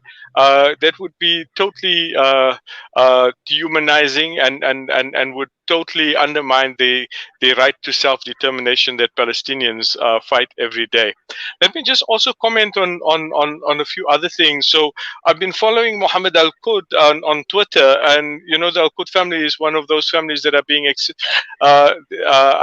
expelled. They're being forcibly removed from their home in Sheikh Jarrah. And he says in a tweet this morning that the Palestinian issue is a struggle against settler colonialism and imperialism first. Framing it in a religious human context serves the Zionist narrative, claiming that we are in an ideological, apolitical conflict. Of course, there are religious and human dependencies, but they are caused by colonialism. If the settler colonizer is defeated, he will get rid of all human rights and religious violations. But I want to also say that there is a religious element to this. So many Muslim people, many Jewish people, many Christian people, they draw their struggle against Zionist settler colonialism because of their religious sense of justice. So it is from your religious or your personal sense of justice, your personal values and ethics that drives you to stand up against the oppressor. And we have to recognize that is part of the motivation of why many people stand firmly against Zionism, because they see Zionism as being anti-religious, being anti the essences of religious values, irrespective of which religion that is, and they also are compelled by their religion to stand up for their stand up against that injustice. I want to say that in terms of the social media, Muhammad, Noor, Nabila, Nazli, I think that there's so much happening. One of the things that we've just launched now is the PSA together with the Media Review Network is the Al-Aqsa docket. So we have now launched an official docket of war crimes, crimes against humanity, and the crimes of apartheid against key Israeli politicians, generals, and the state of Israel as a whole. What is different from our first docket, which was the Gaza docket from 2008 to 2010, is that now there is a commitment from the ICC to investigate crimes against humanity from the Israeli side. There is also the fact that Palestine is a recognized state and a recognized signatory to the Rome Statute. What we need is the support of everyone in terms of taking this to mainstream. So I'm hoping that to hook up with the Youth for Palestine, Young Hearts, and see how we can begin to take the struggle, this legitimate struggle to the ICC, but also gain mainstream momentum in terms of how we do that. So I'm looking forward to linking up and seeing how we can enhance our struggles together in a collaborative kind of way. I think that is critical, that if anything positive comes out from tonight is that we are able to bridge that and find ways to collaborate and do good things within what William refers to as the principles of ethics and within our movement that we all subscribe to and agree to as we go forward. Thank you. Well, Naazim, shukran for that. I believe Roshan has joined us telephonically. She is battling to connect, and I'm going to go through to Roshan. And Roshan, obviously a leading question from what Naazim spoke about. Are we talking about mainstream and getting through to mainstream? And we've heard from people like Nazli and Nabila and also Hassan in terms of the mainstream narrative, the mainstream language. And this seems to be a problem globally as far as mainstream is concerned. We've seen a number of interviews in the last few weeks with the likes of BBC, some of the mainstream media houses and television stations out in the United States of America, where they obviously go with a certain narrative. And obviously South Africa taking its cues, some of the mainstream media taking the cue from some of these media outlets across the world and repeating exactly the same thing, the cut and paste mentality. And just in terms of how do we get through, Roshan, to mainstream to change this narrative and to make sure that at the end of the day, it is not about sensationalism and also in terms of the type of language that mainstream media uses, which needs to change. Yes, thank you. I'm sorry that the load shedding started and I was unable to connect, so I did miss a bit of what's been said, and maybe I don't want to repeat what people have already said. But one of the things that it's worth doing is making complaints when you see things in the mainstream media that present a false narrative or refer to a conflict or other things like that. And we've had some successes with that, with the press ombud. And I think I'd encourage everybody to pick it up, take it up, make a complaint. In fact, I think the BBC got the highest number of complaints ever around some of their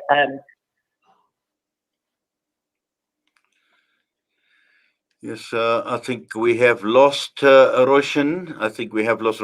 Perhaps, Mohammed, if you'd like to obviously tackle the issues surrounding the mainstream media.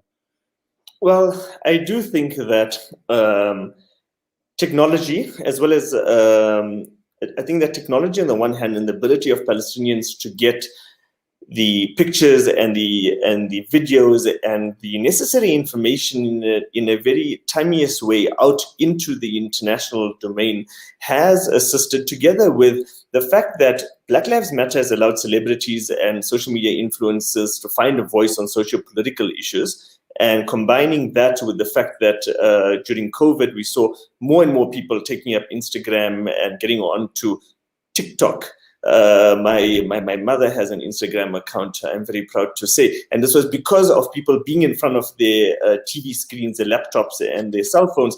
I think this combined effect allowed the Palestinian voice and the Palestinian narrative to, in many ways, to leapfrog over the mainstream media and to engage directly with supporters and with members of various communities and members of the public.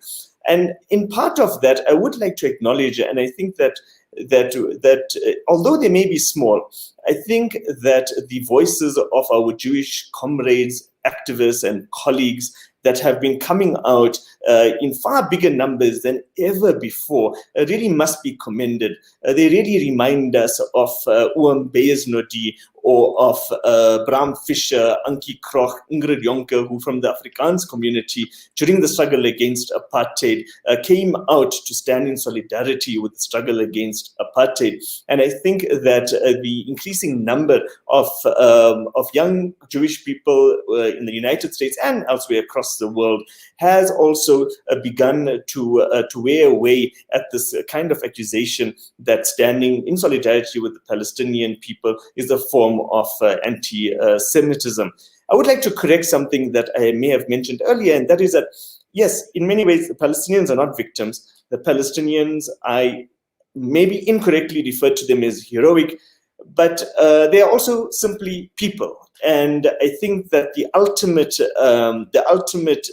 victory, for the lack of a better word, is for a Palestinian child to wake up and to be able to live as a child, for a Palestinian mother to be a mother. And this is really the largest struggle. To quote the famous Palestinian poet, Mahmoud Darwish, we Palestinians suffer from an incurable disease called hope. Hope for liberation and independence, hope for a normal life where we shall neither be heroes nor victims. And I think that this correct image of the Palestinian people has come out, that the Palestinians that we see on the other side of our social media or of mainstream media or in our interactions are people like us, people that bleed like us. And I think that this is the same kind of identification that took place during the struggle against apartheid, where people across the world identified with the people of South Africa as a people who simply want to exist. But until then, and this is a phrase that has come out in recent protests. I'm not sure who coined it, but I really do think that it summarizes the attitude in which we should all jointly, putting aside our squabbles and things, we should jointly come together, and that is respect existence or expect resistance. People are not merely just resistors for the sake of it, but people are resistors when you're not respecting their existence. And I think that the one element that I would like to maybe again clarify is that I think the organizations that have been in establishment for a very long period, working consistently on the Palestinian issue, I don't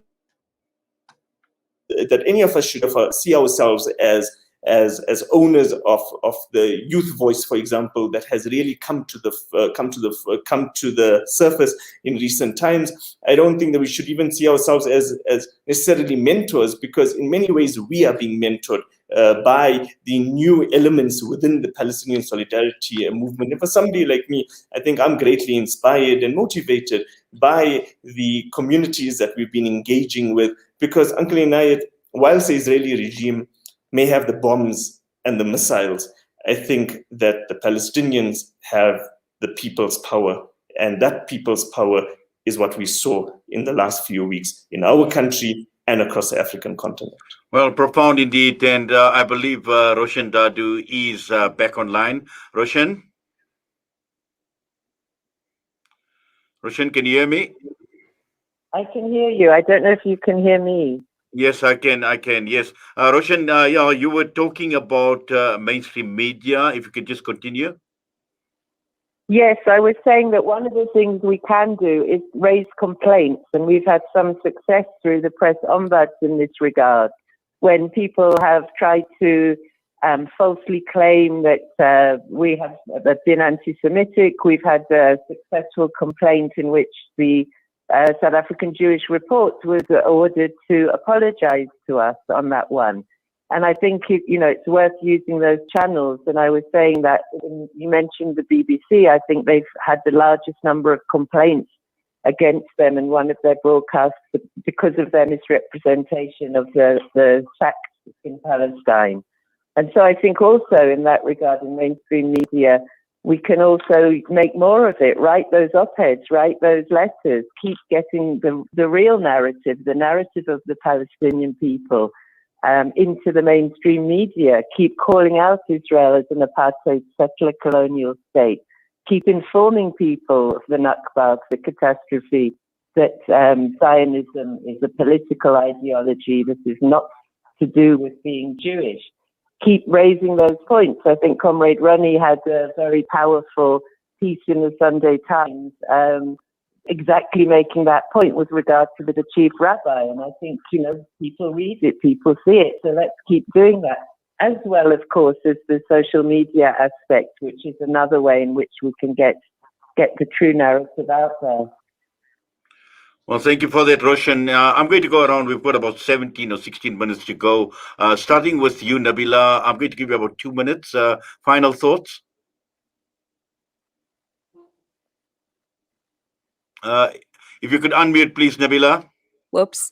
Okay, so final thoughts on this is I think we just need to stay unified, support each other in this matter, remember what we're fighting for, and just keep the momentum going, keep doing what we're doing, keep innovating, keep talking about it, just keep moving forward. The biggest thing for me, especially as youth, is we need the support of the older generation, people who have been doing this for years before us. We need to learn from them. We need to forge a way forward with our own voices. So that's it from me. Change the language we use, keep talking about it, keep doing protesting, boycotting, because it's working. And I think this time is different. I've seen over the years, something happens in Palestine, we all get up in arms, we do our little protests or big protests, and then it dies down again and Palestine is forgotten until the next next big bombing happens. So I think this time we just keep the pressure on government, keep the pressure on our leaders, hold people accountable, just keep going. Well, shukran for that, Nabila. Nazli?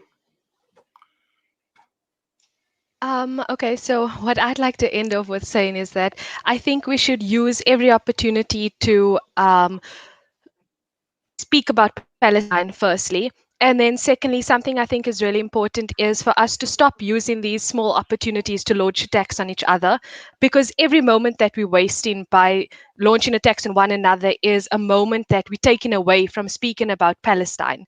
And we can make a difference if we unite and stop the squabbles, the inner squabbles between organizations. So let's remember our whys. Our why is a free Palestine, and let's keep that in mind and work towards it.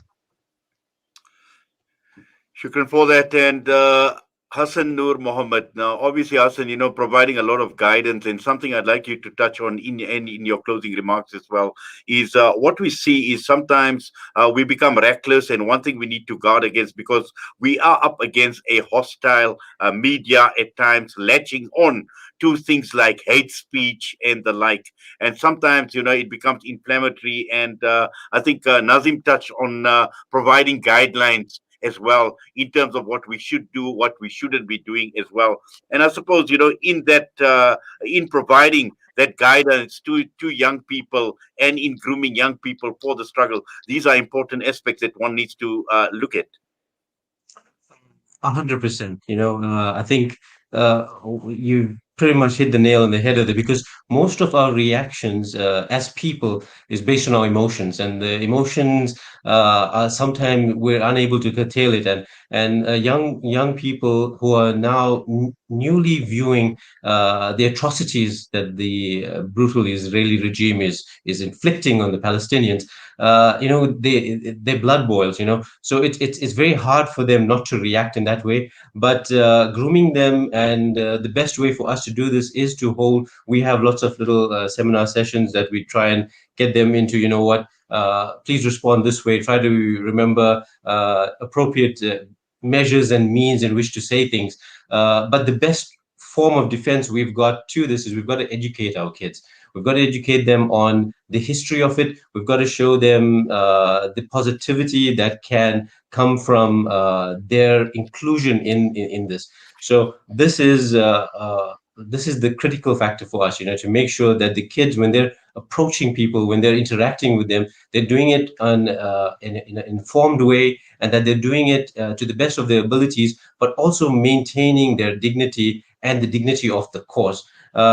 In slight closing, I want to say that, throughout history, there's always been ebbs and flows in revolutions and resistances, but it always reaches that one point, that precipice, where the change does happen, whether it's walls that have fallen, or countries that have been liberated, or new states that have been formed. With Palestine this time around, we know that there's something different. And the difference is this jump. I think someone mentioned earlier on this leapfrog that's happened between the normal people connecting with normal people. So there's no more media or this curated media that's available. And this is the clear defining point in what we have. That a lot of people have now realized that through one or other means, the narratives have always been shaped. And now when you see it pure as in its entirety, we choose to believe. And this is what the world has seen. If the protests around the world are an indication of anything, is that the world wants change. And for us to carry on this momentum, we need our other brothers on this team over here, Nizam and the rest of the crew, that are working towards an actual change. So you have to have the momentum, and then you have to have the solution. And I think the best part for us now is that we're living in a time when all of this is possible. We're at that tipping point, and we can do this if we're working together. I think we're working towards a singular cause by joining up, sharing our contacts. Yes, we will work with the PSA and the many other organizations as well. We want to connect everybody together and create a one loud voice that will be heard. Shukran for that, William. I was at a protest march over the weekend, and one of the calls in the memorandum was education, and talking about incorporating the history and the struggle of the Palestinian people in schools and universities in South Africa. And I think once we are armed with the information, once we are educated, once we know enough, I'm sure that will take us a long way. And just your closing comments as well, just aligned to what I've asked you. Absolutely. I mean, I think education is a fundamental element. We need to educate not only society, we need to educate ourselves. I think that what we've realized, and as I was saying earlier, that one of the reasons is heightened consciousness about the Palestinian liberation struggle is thanks to social media, but social media and other forms of communication which have made people aware of how the Palestinian liberation struggle connects up to other struggles which people care about, which affect them. And I think that as far as education is concerned, we need to reach out to the masses of society and educate them on this issue, as we've been doing, many of us have been doing for a long time. But I also think we need to educate ourselves as far as being honest and reflecting on how much there is still to go, and how, as we're in this movement building phase, if we want to build a movement that is united, that is principled, and that does affirm values of justice across the board, then we need to better understand the ways in which sometimes our own understanding of the positions that we occupy, the privileges that we have, whether we are middle class, whether we are men, whether we are whatever it is that gives us an advantage over others in society, how that can sometimes create blind spots in our ability to recognize that in building a universalist human rights movement, we need to also unlearn many of the biases and the prejudices that we have as a movement internationally. And I think that once we're able to do that, and this is something that is being led by Palestinians themselves, they're saying we need to unlearn a lot of these preconceived notions we have of Palestine, how we understand the Palestinian liberation struggle. So too, that applies internally. We need to unlearn a lot of those things which undermine our ability to be comradely to each other, to be unified with each other, and to respect not only the existence of Palestinians, but also the existence of those around us. Thank you very much for that, William. Roshan, are you still with us? I'm not too sure. Well, I don't think Roshan is with us. Just coming through, Muhammed, final thoughts. And I've got a question that's come up with regard to a Muslim journalism student who refused to cover the Palestinian Solidarity picket, fearing that they will limit their future job prospects. And please ask the panel to advise. So what sort of advice would you give? And also some of your closing comments into strategically where to from here. Over 65 children were killed in a period of 11 days. These are children that have left behind mothers and fathers. They have left behind grandparents and grandmothers and grandfathers. Entire families were erased off the face of this earth in those 11 days. The day before we were celebrating Eid in South Africa, an entire family of 6, including a pregnant woman of 8 months, was killed. The day of Eid here in South Africa, as we were celebrating Eid, a Palestinian father lost 4 of his little children and his wife. The only remaining member of his family was a 6-month-old child.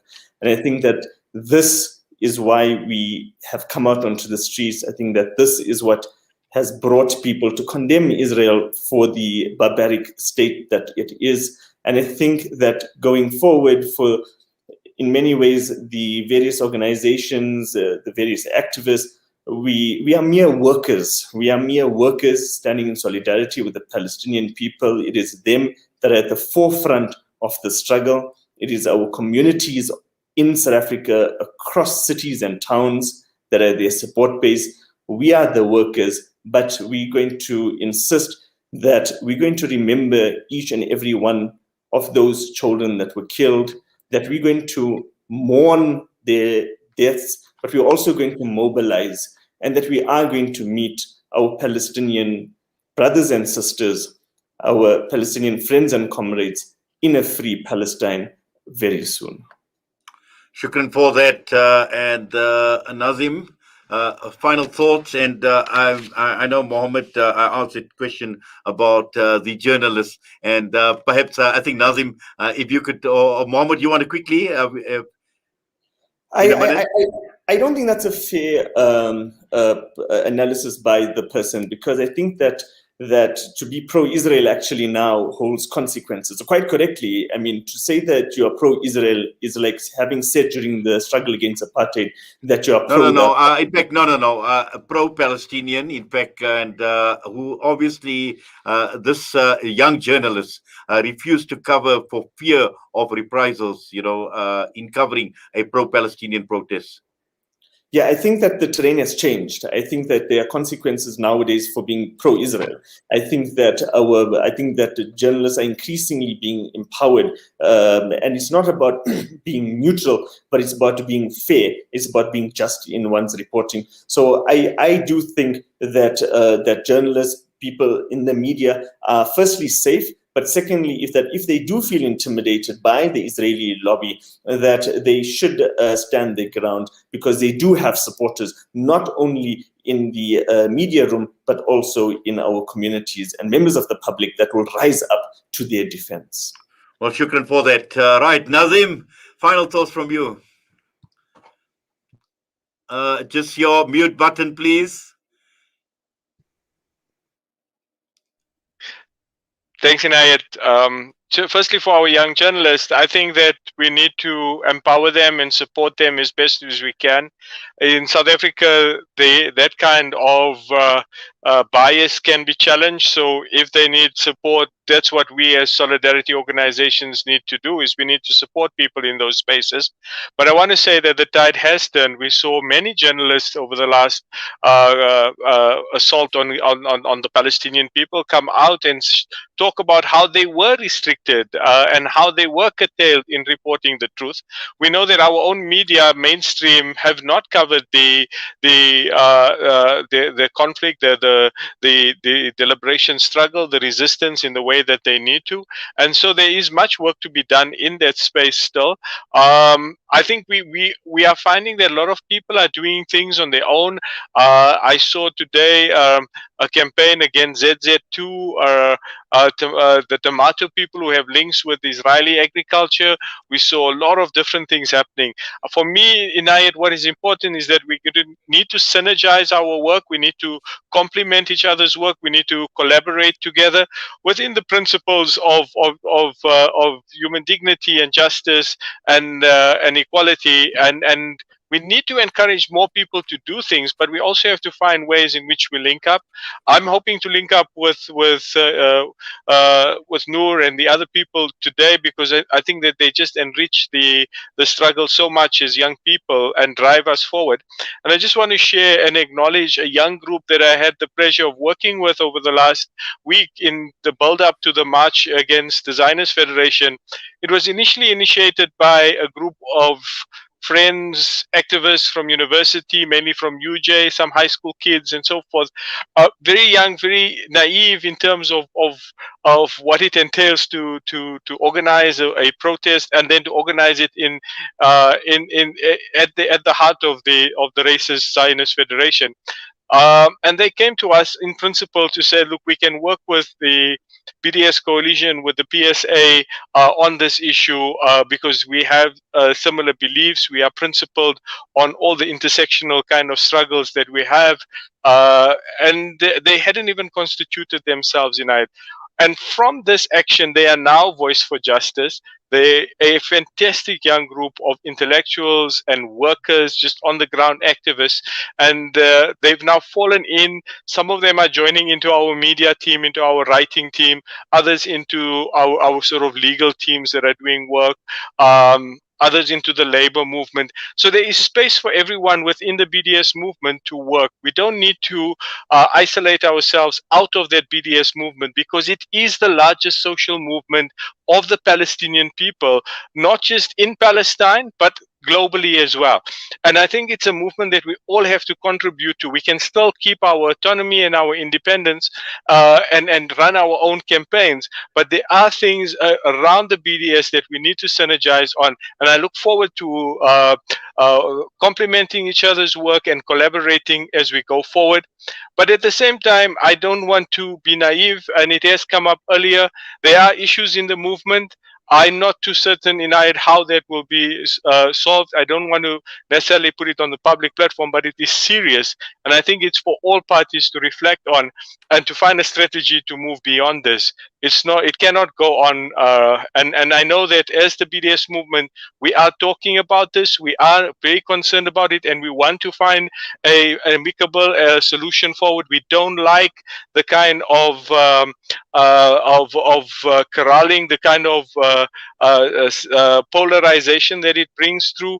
We are seriously concerned about that, and we are looking for strategies, but it cannot be a blank check. It's got to come with certain conditions, and those are the principal values of human dignity for all people and respect for the rights of everyone else. So that is something we need to talk about, and I think for the movement to solve as we go forward. And I know there are key people out there that are also very concerned and want to bring some sort of solution to it.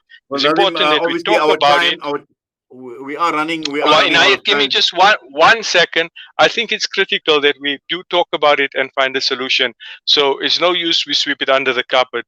And I'm sure that with the great minds that you've had on here, and I've had the pleasure to be part of, we will look to find a solution, because Palestine matters. Palestine and the struggle for liberation and the struggle for justice, freedom and equality does matter, and we've got to keep our eye on that ball. Well, we certainly do. And as I mentioned, Naazim, and to the rest of the panel, each person on this panel obviously is unique. Each one has got a massive contribution to make together with their organizations, because the problems of Palestine, the injustice, the oppression is not going to go away. And in a few months' time, we don't want to be having this very same discussion again, and this aggression will still continue until Palestine is free. But for now, to Nazli Limbada, Muhammad Desai, Nazim Adam, Hassan, Noor Muhammad, Nabila Khan, William Shoki, and also Roshan Dadu. It's a pity. Yunus Ali obviously was load shedding. He had to disappear. But I must say it's been most informative. It's been an absolute pleasure having each one of you as part of the panel on Salam Media this evening. All the best to you. Assalamu alaikum. Good night, and please take care. Thank you for having us. Assalamu alaikum wa rahmatullahi wa barakatuh. Well, that brings us to discussion on Wednesday nights with Inayet Wadee, and we will still continue this discussion. We will be taking a lot more. We will be looking at Palestine, various angles, and hopefully over the next 2 or 3 weeks, a lot more will be coming out on this particular segment on Wednesday night from 7 to 9. But for now, from myself and the team, the engineer, the producers of the show, we thank you for being with us, and to all the viewers and listeners, from myself and the team, Assalamu alaikum wa rahmatullahi wa barakatuh.